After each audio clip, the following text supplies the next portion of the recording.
binigyan ng mga gamit pang eskwela ni na Mama at Aling Pulis.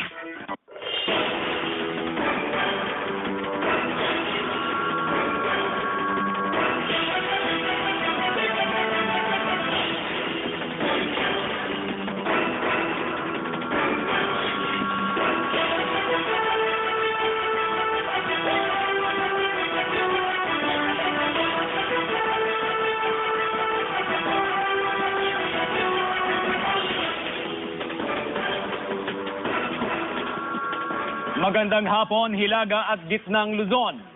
Umano'y iligal na pagawaan ng tabako sa Villasis, Pangasinan, sinalakay ng NBI at BIR. Exclusive, Joan Ponsoy. Nabulabog ang operasyon sa pagawaan ng tabako sa Barangay Manperes, Villasis, Pangasinan matapos salakayin ng mga ahente ng National Bureau of Investigation at kawani ng Bureau of Internal Revenue. Pinahinto ang operasyon at pinagkukumpiska ang mga ginagawang tabako at mga gamit sa paggawa nito. Ang matapos ng produkto, pansamantalang dito iniimbak bago nga ilagay sa mga kahon at i-deliver sa kanilang mga customer. Meron ding mga produkto na nakalagay sa pakete. At para naman sa mga customer na walang budget, meron ding mga tabako na ibinebenta ng tingi-tingi. Ayon sa BIR, iligal ang operasyon ng pagawaan dahil sa kawalan ng permit. They are still supposed to secure their permit to operate as manufacturer po ng chewing tobacco or tobacco products. So in the absence of a permit to operate, they cannot commence or they should have not manufactured po itong mga chewing tobacco pa na ito. Una nang naireklamo sa NBI ang nasabing pagawaan dahil umano sa paglabag sa intellectual property rights matapos umanong gayahin o pekehin ang packaging ng isang brand ng sigarilyo. May violation din sila sa excise tax kasi yung counterfeit products wala silang binayaran na excise tax na makikita dito wala siyang selyo. Yung pagka-diferensya yung tunay at saka yung peke. Ayon sa may-ari, magtatatlong buwan na ang nasabing pagawaan. Nagumpisa lang sa 3 ang dati nilang trabahador hanggang sa umabot ito sa 30. Hindi lang ang probinsya ng Pangasinan ang kanilang sinusuplayan. Saan marami silang kumukuha dito? Ay, dito na Opo. Saan mga bayan, sir, or mga probinsya? Dito sa mayroong pangbaler, ganon. Bukod sa pagbabayad ng multa, maaari ring makulong ang may-ari ng pagawaan. Joan Ponsoy naghatid ng Balitang Amyanan. Ilang estudyante sa Dagupan City na aktuhang naglalaro ng online games sa computer shop habang oras pa ng klase. Yan ang balitang tinutukan live ni Jasmine Gabriel. Jasmine! CJ, mag-iisang linggo nang ipinapatupad ang regular classes ng Department of Education. Pero tila ang ilang mga estudyante bitin pa sa kanilang bakasyon dahil imbis sa paaralan nagkaklase, ang ilan nasa computer shop pa rin. Isa-isang ininspeksyon ng mga opisyal ng Barangay 4 ang mga computer shop, partikular ang mga nasa malapit sa paaralan. Ilang estudyante ang naabutan ng mga opisyal na nasa loob ng computer shop. Imbes na research o proyekto sa paaralan na kanilang ginagawa, abala ang mga ito sa online games sa mismong oras ng kanilang klase. Nang makita ng ilang estudyante ang kamera ng GMA News, tumakbong palabas ang mga ito. Pinita ng mga opisyal ng barangay ang mga operator ng computer shop. Huwag silang magpapasok kasi karamihan sa mga yun. Hindi pumapasok, kumbaga sa naglalagay na lang sa computer siya. Sadyang makulit lang sila talaga ate. Ine-entertain natin, pinapapasok. Sabi ko sa kanila, bakit wala ba kayong pasok? Wala, sabi ko. Isa sa mga naabutan sa computer shop, ang 10 taong gulang na batang ito na pumasok pa sa paaralan. Pero lumabas din kaagad. Wala, nanonood lang. Nanonood lang? Bakit di ka pumasok? Hindi pumasok ako. Wala, si madam ko lang din. Kung may mga computer shop operator na pasaway, may ilan ring tumatalima sa ordinansa. Pinapalo naman namin yung rules ng eskwela. Hindi kami nagpapasok dito ng mga bata. 12 to 1 lang sila pinapapasok. Sa ilalim ng DepEd Order No. 86 Series of 2010, ipinagbabawal ang pagpunta ng mga estudyante sa mga computer shop, mall, at maging sa mga sinihan o movie house sa oras ng klase. CJ, nakatakdang makipagpulong ang Department of Education sa LGU, Barangay Council, ganun din sa PNP para matulungan sila na maipatupad yung ibinabang kautusan mula sa Department of Education. Samantala, para naman sa barangay officials, nakatakdang i-hold yung mga permit ng mga computer shop sa oras na paulit-ulit silang mahuli o madiskubre na sila ay lumalabag sa naturang department order, ganun din sa ipinapatupad na city ordinance dito sa Dagupan City. CJ? Maraming salamat, Jasmine Gabriel.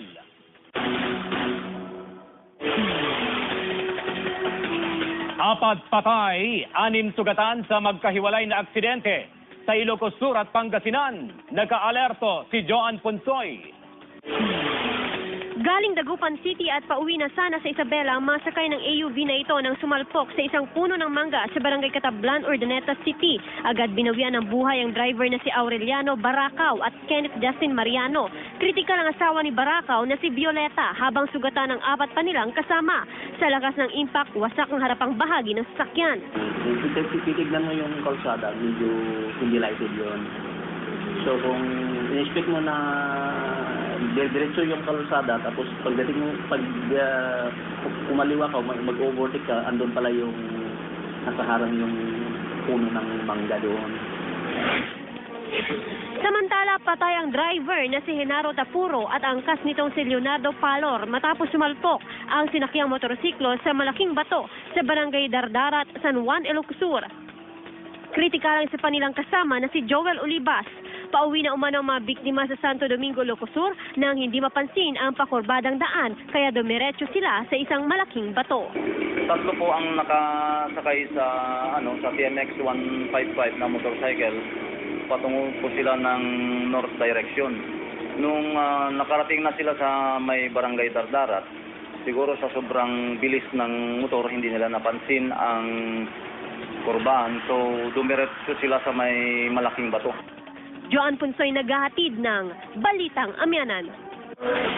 Isang bangkay ng bagong silang na sanggol na babae ang natagpuan sa isang sementeryo sa Don Simeon Cabrito Street, Alaminos City, Pangasinan. Nakatanggap umano ng tawag ang pulisya mula sa isang concerned citizen na nakakita sa bangkay ng sanggol.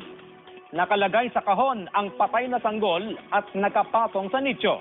Patuloy ang investigasyon ng PNP para matukoy kung sino ang inang nag-abandona sa patay na sanggol.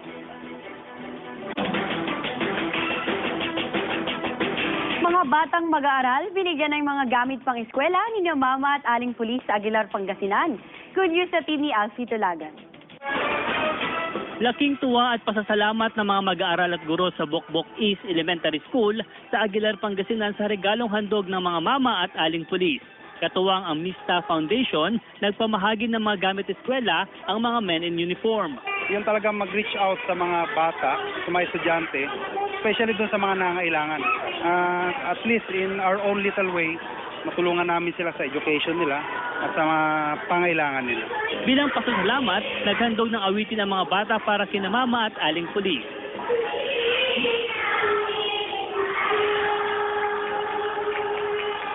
Iniikot ng pulisya ang mga malalayong barangay para sa programang libreng gamit pang eskwela para sa mga bata. Para po mabago natin yung notion ng mga bata regarding sa kapulisan. Considering na may mga krimen involving yung mga pulis natin, which is hindi naman po lahat. Para po may pagsusulatan po kami. Bukod sa Bokbok East Elementary School, nagpamahagi rin ang pulisya ng mga gamit eskwela sa Aguilar Integrated School. Thank you very much po! Alfie Tulagan, naghahatid ng Balitang Amyanan. Oh my... Mga pasaway na driver ng pampasaherong bus at jeep, inaghuhuli ng otoridad sa Lingayen, Pangasinan. May live report si Alfie Tulagan. Alfie! Yes, CJ, sa kabilang mga naglalakihang mga signs ng no loading and unloading zone, marami pa rin talaga mga pampasaherong mga sasakyan na sadyang pasaway.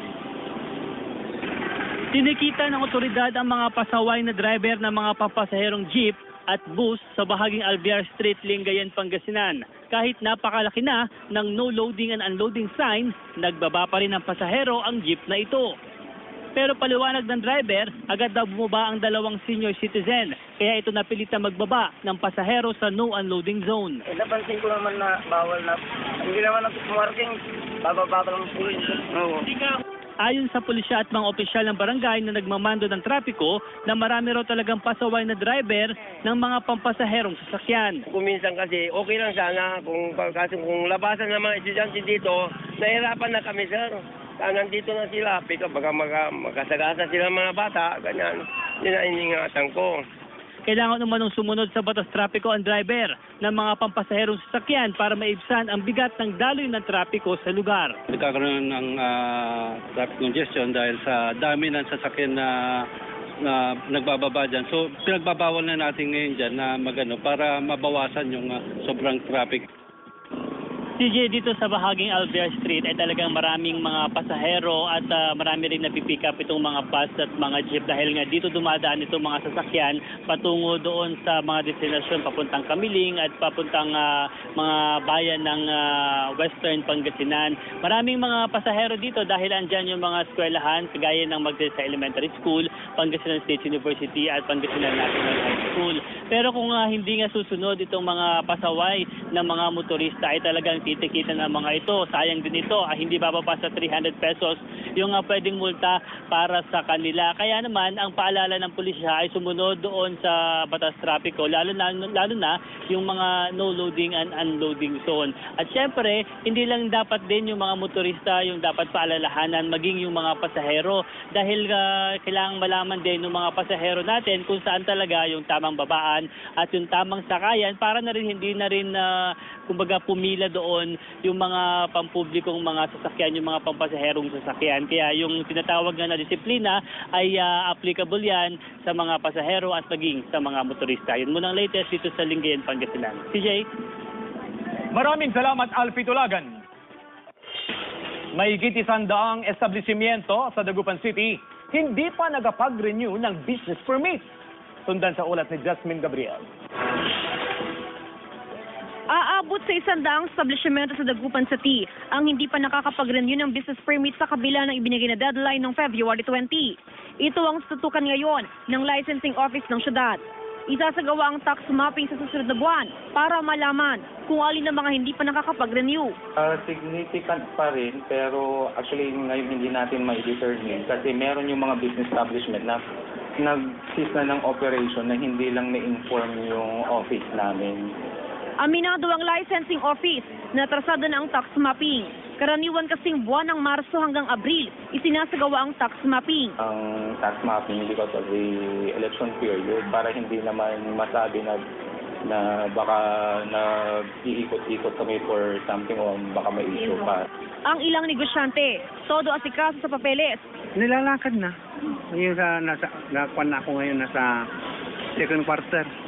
Kailangan talaga yung business permit kasi talaga dahil minsan hinahanap talaga yan ng mga one-stop talaga.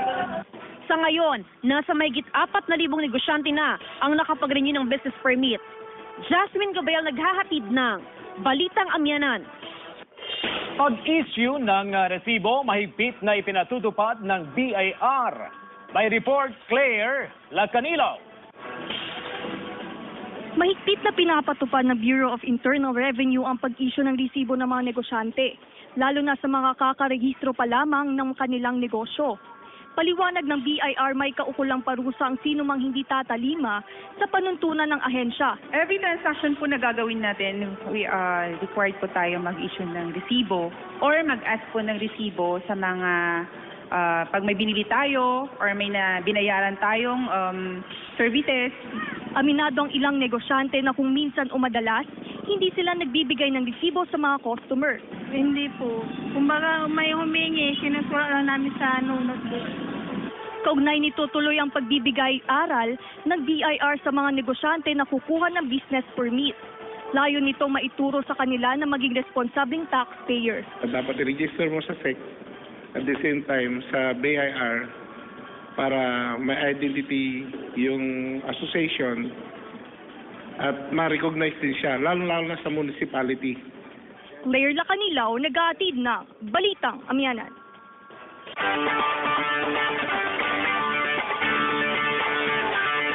Mga inmate ng BJMP Urdaneta sumailalim sa Anti-Illegal Drug Symposium. Tutukan sa ulat ni Johnson Soy.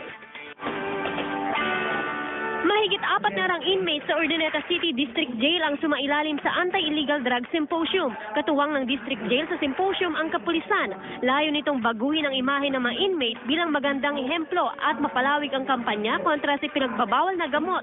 Dapat sila na umano ang manguna at humikayat sa kanilang mga mahal sa buhay na umiwas sa illegal na droga. Enlightenment on their part dun sa kanilang mga families at saka yung mga kamag-anakan nila sa labas na dapat hindi na sila tularan. 3 taon nang nakakulong sa district jail si Billy, hindi tunay na pangalan. Nasampan nito ng kasong selling at possession of illegal drugs. Ngayon lang daw nito naramdaman kung gaano kahirap ang buhay sa piitan dahil sa illegal na gawain. Talagang napakahirap po yung mawalay ka po ng mga ilang taon dahil sa pagkakamali o diskarte sa buhay. Karamihan po sa amin na hindi na nadadalaw. Talagang napakahirap po yung mga kalagayan namin.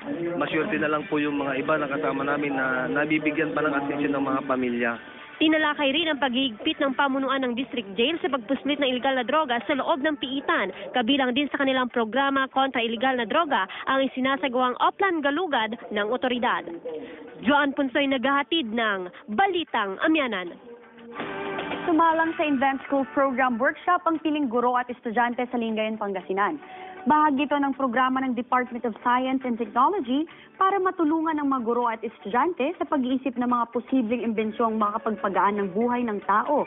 Mula sa Technology Application and Promotion Institute, or TAPI, ang nanguna sa pagsasanay ng mga guro at estudyante. Tutulong din ng DOST sa pagproproseso ng intellectual property rights sakaling makagawa ng imbensyon ng mga estudyante.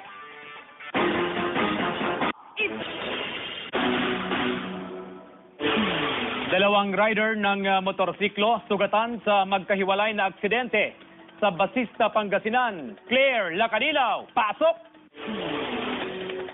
Humandusay sa kalsadang 18 anyos na motorcycle rider matapos mawala ng balanse sa kahabaan ng Dumpay, Basista, Pangasinan. Sugatan sa iba't ibang bahagi ng katawan ng college student na si Paulo Frias, residente sa bayan ng Palasiki. Ayon po sa aming initial investigation ay lasing po itong taong ito, si Paulo Frias. Kaya po siya na-balance dun sa kanyang motor. Samantala, wasak ang isang karinderya matapos bumangga ang minamanehong motorsiklo ni Danilo Soriano sa barangay Navatat, Basista, Pangasinan. Lasing umano ang biktima na nanggaling sa isang handaan. Ayon sa pulisya, nakatakdang makipag-usap si Soriano sa may-ari ng karinderya para sa anumang pananagutan nito. Dahan-dahan lang po sa pagmamaneho, especially pag ganung oras, ng araw na o gabi. Claire Lacanilaw, naghahatid ng Balitang Amyanan. Rescue volunteers ng PDR-RMC sumalang sa training bilang paghahanda sa epekto ng La Nina. Tungayan sa report ni Alfie Tulagan. Sinasanay na ng Pangasinan Provincial Disaster Risk Reduction and Management Office ang mga rescue volunteer bilang paghahanda sa tag-ulan at nakaambang epekto ng La Nina. Isa rito ang paggamit ng mga rescue boat. May 3 aluminum rescue boat at 8 fiberglass boat ang PDRMO. Tinutulungan itong mga volunteer rescuer natin na mag-manobra ng aluminum rescue boat at ganoon na rin yung pag-iligtas ng mga nalulunod na tao. Ang senaryo, kailangan sagipin ng mga rescuer ang mga nalulunod sa dagat. Tinuruan din ng mga ito ng mga paraan ng pagtatali ng lubid. Para sa safety ng mga rescuer at sa biktima, in case na kunin mo yung biktima, lalong-lalo na sa tubig, hindi masasakal yan or hindi may injured. Tuloy-tuloy ang pagsasanay ng mga water search and rescue team, lalo't madalas bahain ang probinsya ng Pangasinan. O sa dami ng ating mga rescue boats, nangangailangan ito kasi bawat rescue boat is 6 to 7. So talagang kailangan talaga ng additional ng augmentation. Alfie Tulagan, naghahatid ng Balitang Amyanan.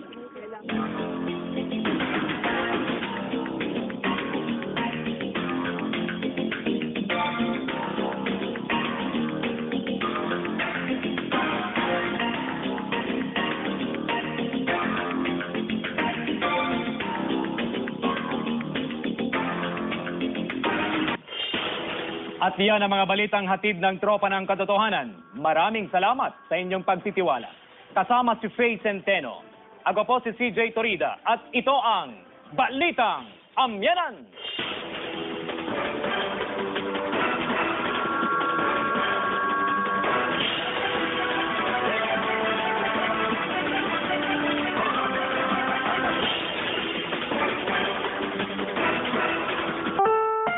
Binigyan ng mga gamit pang eskwela ni na mama at aling pulis.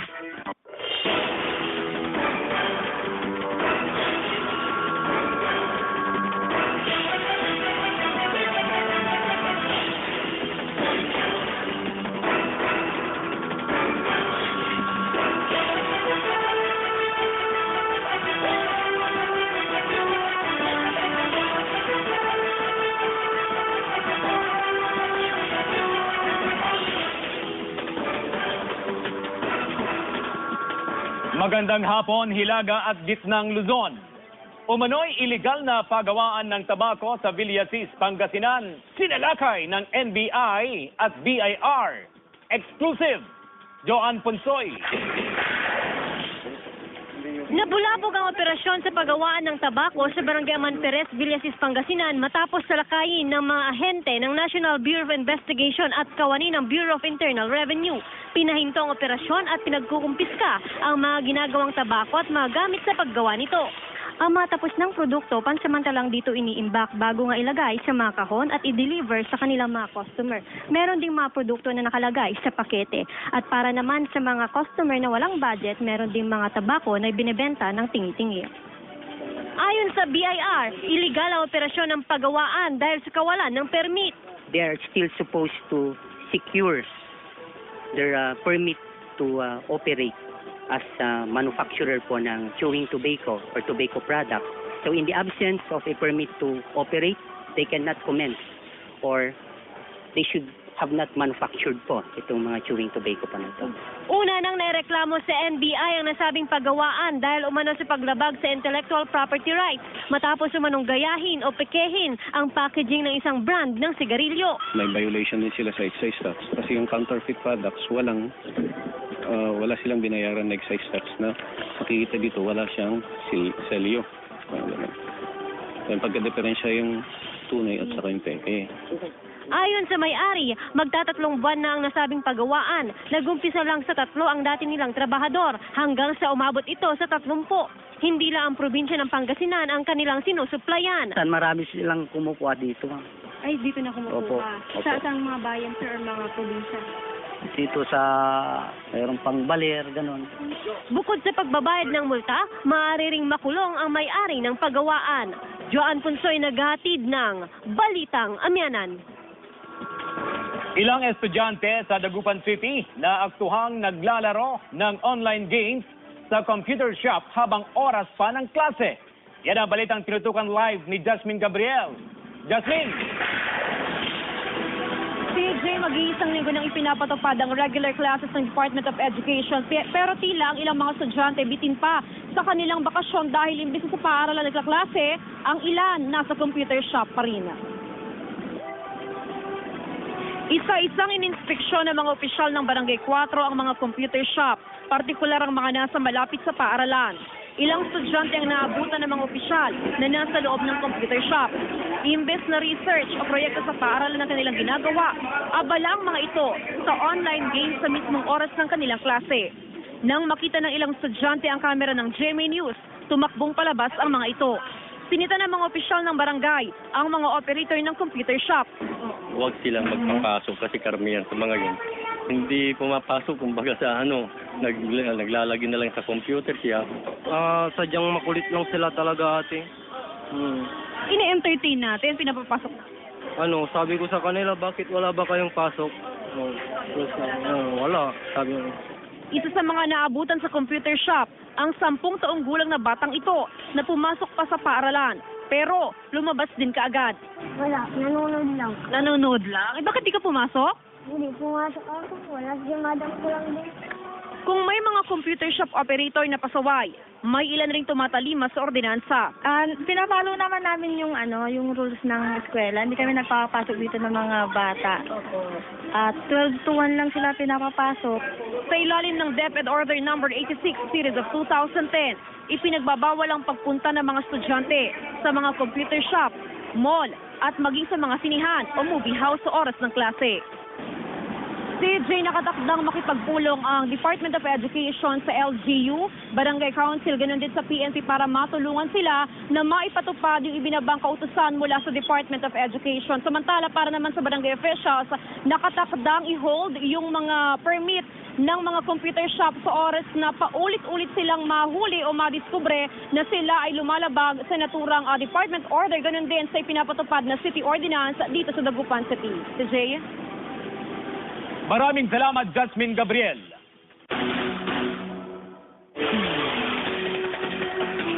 Apat patay, 6 sugatan sa magkahiwalay na aksidente. Sa Ilocos Sur at Pangasinan, naka-alerto si Joan Ponsoy.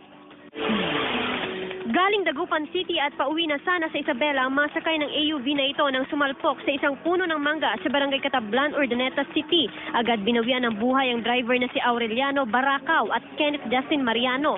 Kritikal ang asawa ni Baracao na si Violeta habang sugatan ng 4 pa nilang kasama. Sa lakas ng impact, wasak ang harapang bahagi ng sasakyan. Kung titignan mo yung kalsada, medyo hindi lighted yun. So kung in-expect mo na diretso yung kalsada, tapos pagdating mo, pag kumaliwa ka, mag-overtake ka, andun pala yung nasa harang yung puno ng mangga doon. Samantala, patay ang driver na si Genaro Tapuro at angkas nitong si Leonardo Palor matapos sumalpok ang sinakyang motorsiklo sa malaking bato sa barangay Dardarat, San Juan, Ilocos Sur. Kritikal ang isa pa nilang kasama na si Joel Olivas. Pauwi na umano ang mga biktima sa Santo Domingo, Ilocos Sur nang hindi mapansin ang pakurbadang daan kaya dumiretso sila sa isang malaking bato. 3 po ang nakasakay sa sa TMX 155 na motorcycle. Patungo po sila ng north direction. Mang ng kanilang negosyo. Paliwanag ng BIR, may kaukulang parusa ang sino mang hindi tatalima sa panuntunan ng ahensya. Every transaction po na gagawin natin, we are required po tayo mag-issue ng resibo or mag-ask po ng resibo sa mga pag may binili tayo or may binayaran tayong services.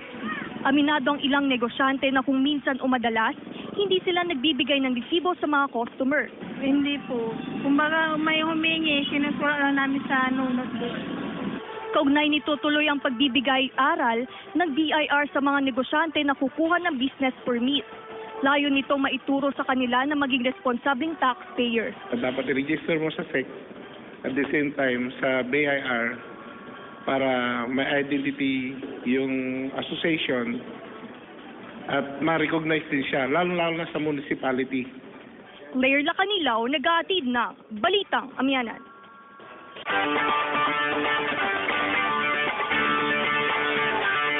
Mga inmate ng BJMP Urdaneta sumailalim sa Anti-Illegal Drug Symposium. Tutukan sa ulat ni John Ponsoy. Mahigit 4 na rang inmates sa Urdaneta City District Jail ang sumailalim sa Anti-Illegal Drug Symposium. Katuwang ng District Jail sa symposium ang kapulisan.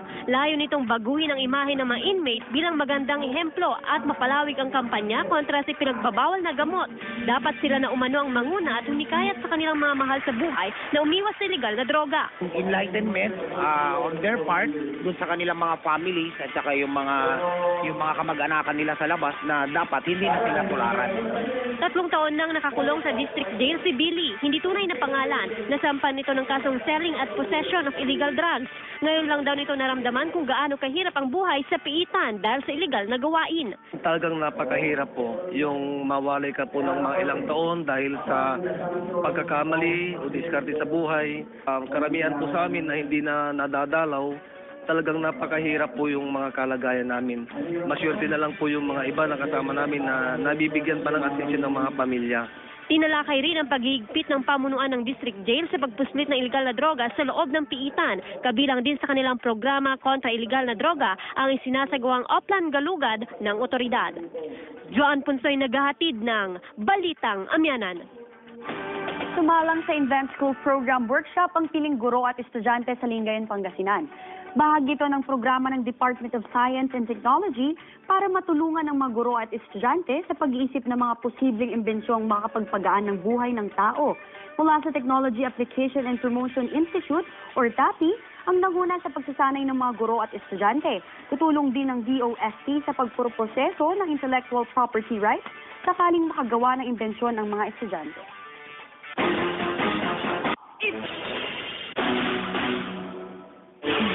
Dalawang rider ng motorsiklo sugatan sa magkahiwalay na aksidente sa Basista, Pangasinan. Claire Lacanilaw, pasok! Humandusay sa kalsada ang 18 anyos na motorcycle rider matapos mawala. Ganyan, inaingatan ko. Kailangan umanong sumunod sa batas trapiko ang driver ng mga pampasaherong sasakyan para maibsan ang bigat ng daloy ng trapiko sa lugar. Nagkakaroon ng traffic congestion dahil sa dami ng sasakyan na nagbababa dyan. So pinagbabawal na natin ngayon dyan na magano para mabawasan yung sobrang traffic. CJ, dito sa bahaging Alvear Street ay talagang maraming mga pasahero at marami rin napipick up itong mga bus at mga jeep dahil nga dito dumadaan itong mga sasakyan patungo doon sa mga destinasyon papuntang Kamiling at papuntang mga bayan ng Western Pangasinan. Maraming mga pasahero dito dahil andyan yung mga eskwelahan kagaya ng Magdalena Elementary School, Pangasinan State University at Pangasinan National High School. Pero kung hindi nga susunod itong mga pasaway ng mga motorista ay talagang titikitan ng mga ito. Sayang din ito, hindi bababa sa 300 pesos yung pwedeng multa para sa kanila. Kaya naman, ang paalala ng pulisya ay sumunod doon sa batas trapiko, lalo na yung mga no loading and unloading zone. At syempre, hindi lang dapat din yung mga motorista yung dapat paalalahanan, maging yung mga pasahero. Dahil kailangang malaman din ng mga pasahero natin kung saan talaga yung tamang babaan at yung tamang sakayan para na rin hindi na rin kumbaga pumila doon yung mga pampublikong mga sasakyan, yung mga pampasaherong sasakyan. Kaya yung tinatawag na disiplina ay applicable yan sa mga pasahero at maging sa mga motorista. Yun muna ang latest dito sa Lingayen, Pangasinan. CJ? Maraming salamat, Alfie Tulagan. Mahigit 100 establishmento sa Dagupan City hindi pa nagapag-renew ng business permit. Sundan sa ulat ni Jasmine Gabriel. Aabot sa 100 establishmento sa Dagupan City ang hindi pa nakakapag-renew ng business permit sa kabila ng ibinigay na deadline ng February 20. Ito ang tutukan ngayon ng licensing office ng syudad. Isasagawa ang tax mapping sa susunod na buwan para malaman kung alin ang mga hindi pa nakakapag-renew.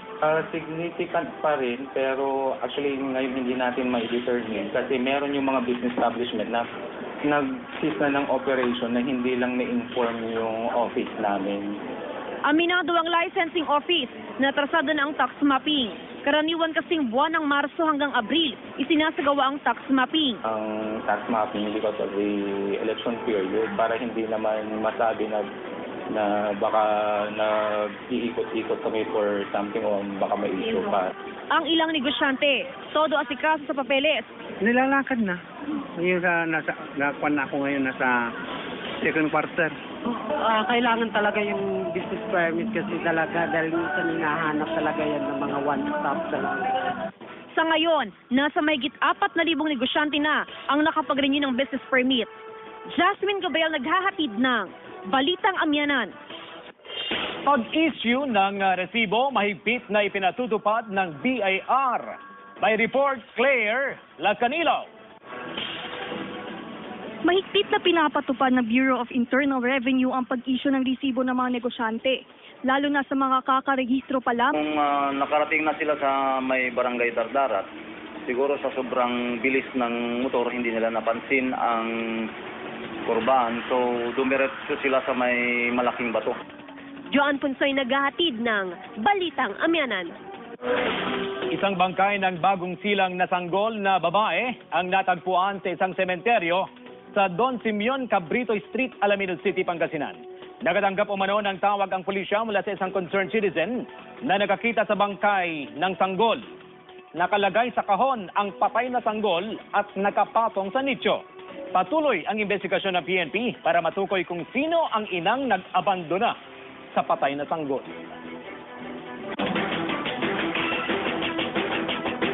Mga batang mag-aaral, binigyan ng mga gamit pang eskwela ni Mama at Aling Pulis sa Aguilar, Pangasinan. Good news sa team ni Alfie Tulagan. Laking tuwa at pasasalamat ng mga mag-aaral at guro sa Bokbok East Elementary School sa Aguilar, Pangasinan sa regalong handog ng mga mama at aling pulis. Katuwang ang Mista Foundation, nagpamahagi ng mga gamit eskwela ang mga men in uniform. Yung talagang mag-reach out sa mga bata, sa mga estudyante, especially doon sa mga nangangailangan. At least in our own little way, matulungan namin sila sa education nila at sa mga pangailangan nila. Bilang pasasalamat, naghandog ng awitin ang mga bata para kina mama at aling pulis.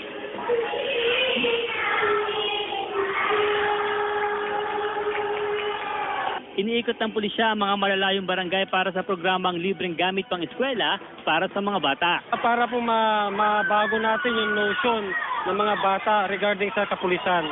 Considering na may mga krimen involving yung mga pulis natin, which is hindi naman po lahat. Para po may pagsusulatan po kami. Bukod sa Bokbok East Elementary School, nagpamahagi rin ang pulisya ng mga gamit eskwela sa Aguilar Integrated School. Alfie Tulagan naghahatid ng balitang amyanan. Oh my! Mga pasaway na driver ng pampasaherong bus at jeep, inaghuhuli ng otoridad sa Lingayen, Pangasinan. May live report si Alfie Tulagan. Alfie! Yes, CJ, sa kabila nga ng mga naglalakihang mga signs ng no loading and unloading zone, marami pa rin talaga mga pampasaherong mga sasakyan na sadyang pasaway. Tinikita ng otoridad ang mga pasaway na driver ng mga pampasaherong jeep at bus sa bahaging Alvear Street, Lingayen, Pangasinan. Kahit napakalaki na ng no loading and unloading sign, nagbaba pa rin ng pasahero ang jeep na ito.